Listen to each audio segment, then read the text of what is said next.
دیوبندیت کوئی مذہب نہیں، بریلویت کوئی مذہب نہیں، اہل حدیثیت کوئی مذہب نہیں، سکرالویت کوئی مذہب نہیں، اشاعتی ہونا بھی کوئی مذہب نہیں۔ یہ تو فرقوں نے امت کو مارا ہے نا۔ اور پورے قرآن میں شرک کے بعد جس چیز کی تردید ہے نا وہ فرقہ واریت کی ہے سب سے زیادہ۔ ملا یہ بیان کبھی نہیں کرے گا کیونکہ فرقہ اپنا بنایا ہوا ہے۔ سب سے زیادہ قرآن نے فرقہ واریت کی تردید کی۔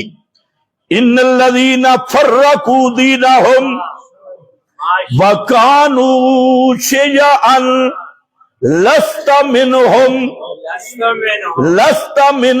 فی شیء ان الذین فرقوا دینہم، بے شک وہ لوگ جو دین توحید سے الگ الگ ہو کے اپنی ٹولیاں ٹولیاں بنا لی، فرقے فرقے بنا لیے اور فرقے فرقے ہو گئے، لست منہم، میرا پیغمبر ان ٹولیوں اور فرقوں سے تیرا کوئی تعلق نہیں۔ شیعہ کا معنی فرقہ ہوتا ہے، شیعہ کا معنی کیا ہوتا ہے؟ فرقہ۔ ان الذین فرقوا دینہم، ان الذین فرقوا دینہم وکانوا شیعا، وہ لوگ جنہوں نے دین میں فرقہ واریت اختیار کی اور سارے شیعے ہو گئے، شیعا شیعے بن گئے، لست منہم، میرا پیغمبر آپ کا ان شیعوں سے کوئی تعلق نہیں، فی شیء لست منہم فی شیء، شیعہ کا معنی گروہ، فرقے فرقے بن گئے۔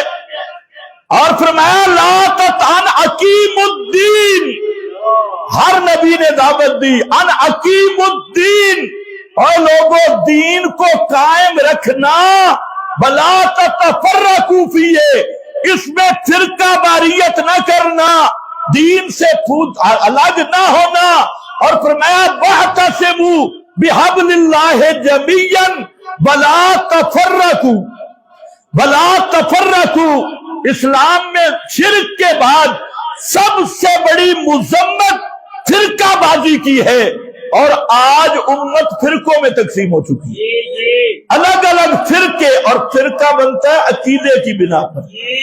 اور فرقہ تب بنتا ہے جب ہر پارٹی اپنے کسی بڑے کی طرف دعوت دینی شروع کرتی ہے، کوئی گروہ اپنے بڑے کی طرف بلاتا ہے، میرے بزرگوں کی طرف آ، میرے مشائخ کی طرف آ، میرے اکابر کی طرف آ، میرے فلانے کی طرف آ، تو یہاں سے فرقہ واریت کی بنیاد ہوتی ہے، اور وہ بزرگ کو پھر پوجنا شروع کر دیتے ہیں، اور بزرگ سچ کہے جھوٹ کہے اس کی پھر پکی تقلید ہوتی ہے۔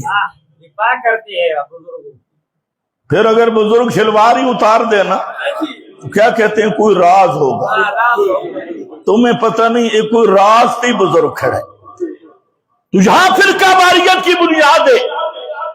تو اس لیے یاد رکھ لے دیوبندیت کوئی مذہب نہیں، بریلویت کوئی مذہب نہیں، اہل حدیثیت کوئی مذہب نہیں، سکرالویت کوئی مذہب نہیں، اور اشاعتی ہونا بھی کوئی مذہب نہیں۔ اشاعت التوحید صرف عقائد حق کا، عقائد اہل سنت کی ترجمانی کا نام ہے۔ اگر ترجمانی اور یہ دعوت کی تحریک ہے، تحریک دعوت تک رہے گی تو پھر یہ صحابہ کی نمائندہ جماعت ہے۔ اور اگر اس میں بھی گدیوں کی پوجا شروع ہو گئی، میرا دادا جو کہتا ہے، میرا نانا جو کہتا تھا، اور میرے باپ کی جماعت، میرے نانے کی جماعت، میرے دادے کی جماعت، جب نانا دادا بابا بن گیا، محمد سے تعلق ٹوٹ گیا، تو یہ بھی فرقہ بن گیا۔